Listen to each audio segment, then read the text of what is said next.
우리가 누군가를 돕는다는 건 당연히 좋은 일이라고 생각하잖아요. 그런데 만약에 우리가 도움이라고 믿었던 그 행동이 사실은 상대방에게 해가 되고 있었다면 어떨까요? 좀 충격적인 얘기죠. 오늘 살펴볼 내용은 바로 한국 노인들의 정신 건강에 대한 한 연구가 밝혀낸 이 놀라운 역설에 관한 겁니다. 우리의 좋은 의도가 어떻게 예상치 못한 결과를 낳을 수 있는지 지금부터 한번 제대로 파헤쳐 보겠습니다. 이 역설적인 상황을 이해하려면요, 먼저 우리가 지금 어떤 현실을 마주하고 있는지 그 무게부터 알아야 합니다. 몇 가지 숫자만 봐도 상황이 얼마나 심각한지 바로 알 수 있거든요. 자, 이 숫자 좀 보세요. 43.8%. 이게 무슨 뜻이냐면요. 2018년 기준으로 우리나라 어르신 2분 중 거의 한 분이 빈곤 상태에 있다는 뜻입니다. 무려 43.8%. 이게 어느 정도냐면 다른 OECD 선진국들 평균의 거의 3배에 달하는 정말 충격적인 수치입니다. 이런 경제적인 어려움은 당연히 마음의 병으로 이어지기 쉽습니다. 너무나 안타깝게도 한국은 OECD 국가 중에서 노인 자살률 1위라는 불명예를 가지고 있습니다. 이것 역시 평균의 3배에 가까운 수치인데요. 우리 사회가 정말 시급하게 풀어야 할 숙제라는 걸 보여주죠. 그리고 이 문제가 시간이 지나면 나아질까? 그렇지가 않습니다. 불과 몇 년 안 남았죠. 2025년이 되면 한국은 인구 5명 중 1명이 노인인 초고령 사회로 들어서게 됩니다.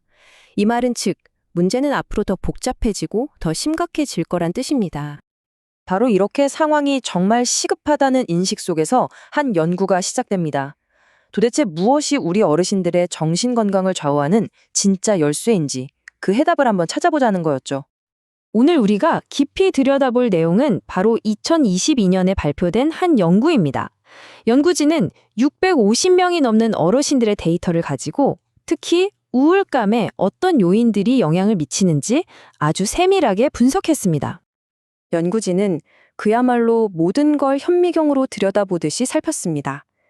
개인의 학력 같은 기본 정보부터 시작해서 살고 있는 집의 상태 같은 물리적인 환경, 그리고 아주 중요하게는 이분들이 사회로부터 어떤 지원을 받고 있는지까지 전부 다요.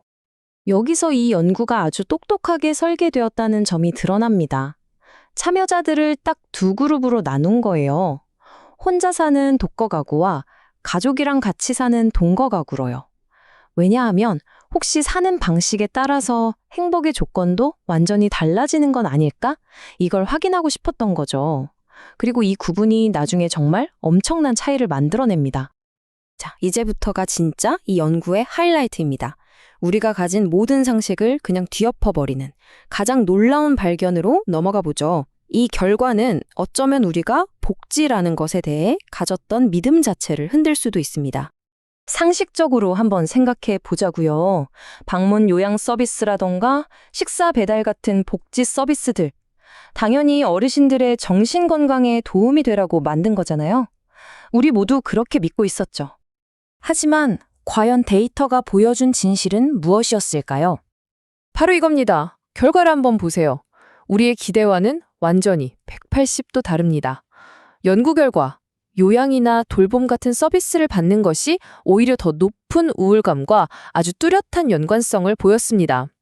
도움을 받을수록 더 우울해진다는 정말 충격적인 역설이 발견된 거죠. 정말 이제 너무나 충격적인 결과잖아요. 그러면 도대체 왜 이런 일이 벌어지는 걸까요? 연구진들도 이 미스터리를 풀기 위해서 몇 가지 가능한 가설들을 제시합니다. 가설은 크게 2가지로 볼 수 있습니다. 첫째, 어쩌면 애초에 이 서비스를 신청하신 분들이 이미 건강이나 경제적인 면에서 다른 분들보다 더 취약한 상황에 있었을 가능성.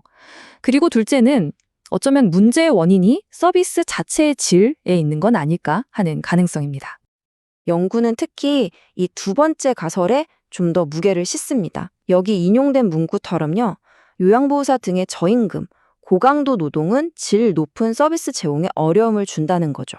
다시 말해 지원 시스템의 의도는 좋지만 그걸 실행하는 과정에서 돌봄 노동자분들의 환경이 너무 열악하다 보니 서비스의 질이 떨어지고 이게 결국 도움을 받는 분들께 오히려 부정적인 영향을 미칠 수 있다는 그런 분석입니다. 그런데 단순히 서비스의 질 문제만도 아니었습니다. 연구는 또 다른 아주 중요한 차이점을 발견했는데요. 바로 누구와 함께 사는가에 따라서 정신건강에 필요한 것들이 완전히 달라진다는 사실이었죠. 이 표를 보시면 그 차이가 한눈에 들어옵니다.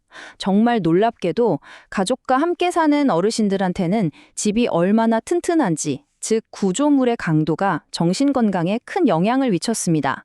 아마도 우리 가족의 안전은 내가 지켜야 한다는 그런 책임감 때문일 수도 있겠죠. 그런데 반대로 혼자 사시는 어르신들한테는 이 요인이 전혀 중요하지 않았습니다. 자, 그럼 이 모든 발견들이 우리에게 대체 뭘 말해주고 있는 걸까요? 결론은 이겁니다.